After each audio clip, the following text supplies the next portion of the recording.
নমস্কার বন্ধুরা, আজকের আমি আপনাদেরকে একটা নতুন জিনিস বানিয়ে দেখাবো। এই জিনিসটা কৃষিকাজের জন্য খুব উপযোগী একটি জিনিস। যারা জৈব পদ্ধতিতে চাষ করেন তাদের জন্য এই জিনিসটি অত্যন্ত একটি উপযোগী উপাদান। আজকের রাসায়নিক সার দিয়ে যে সমস্ত সবজি বা ফসল ফলানো হচ্ছে সেগুলো কিন্তু আমাদের শরীরের জন্য খুব ক্ষতিকর। তো সেই বিষমুক্ত খাবার,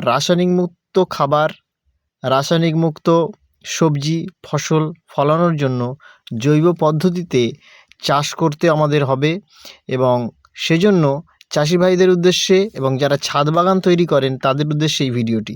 তো চলুন দেখে নেওয়া যাক। তো এটা করতে গেলে আমরা কি করব? প্রথমে আমাদের যে সমস্ত জিনিস লাগবে সেগুলো হচ্ছে একটি প্লাস্টিকের ড্রাম। দেখুন এই সবুজ প্লাস্টিকের ড্রাম, আর আগে থেকে এই বালতিতে আমি পচা ফল এনে রেখেছিলাম। দেখুন পচা ফল আমি এনে রেখেছিলাম। তো এই পচা ফলটা একদম পচে গন্ধ বেরিয়ে গেছে। তো সেই ফলটা আমি আস্তে আস্তে, খুবই সোজা পদ্ধতি, এই জারের মধ্যে আমি দিয়ে দিচ্ছি। দেখুন একটা একটা করে আমি সমস্ত ফলগুলো জারের মধ্যে দিয়ে দিচ্ছি, আর যে জুসটা বেরিয়ে গিয়েছিল সেটাও কিন্তু আমি দিয়ে দেবো ওর মধ্যে।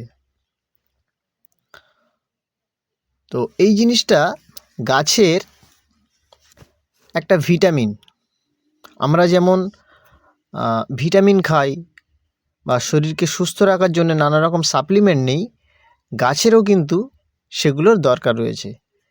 গাছের সঠিক পুষ্টির জন্য কিছু মাইক্রোনিউট্রিয়েন্টসের দরকার হয়, ভিটামিনসের দরকার হয়। তো সেগুলো আমরা এই পদ্ধতিতে বানিয়ে নিয়ে গাছকে আমরা দিতে পারি।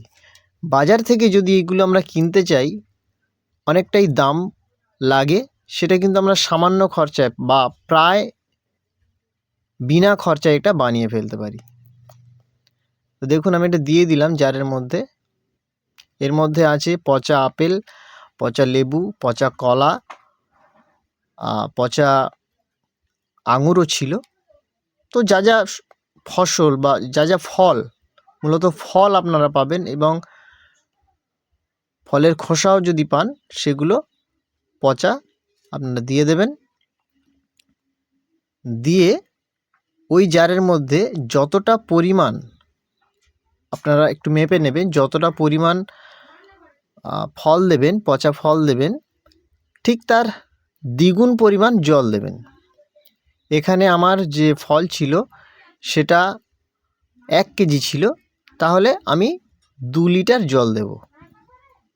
1 কেজি ফলের জন্য আমি 2 লিটার জল দেব। এই রেশিওতে আপনারা যতটা বানাতে চান ঠিক এই রেশিওতেই কিন্তু আপনারা ফল আর জলটা দেবেন। দিয়ে এটা রেখে দেবেন এবং প্রতিদিন যে কোনো একটা নির্দিষ্ট সময়ে আপনারা ঘড়ির কাঁটার দিকে 5 বার আর ঘড়ির কাঁটার উল্টো দিকে 5 বার আপনারা এটাকে ঘেঁটে দেবেন। দেওয়ার পর এটাকে আপনারা 40 থেকে 45 দিন পর এর থেকে যে জুসটা আসবে সেই জুসটা আপনারা ফলিয়ার স্প্রে বা স্প্রে হিসাবে গাছে আপনারা স্প্রে করতে পারবেন। তো দেখুন এই জল দিয়ে দিলাম। এবারে এই ঢাকনা লাগিয়ে কিন্তু রেখে দেওয়া হবে। তো এটা ব্যবহারের উপযোগী হবে 40 থেকে 45 দিন পর। আর কি করতে হবে?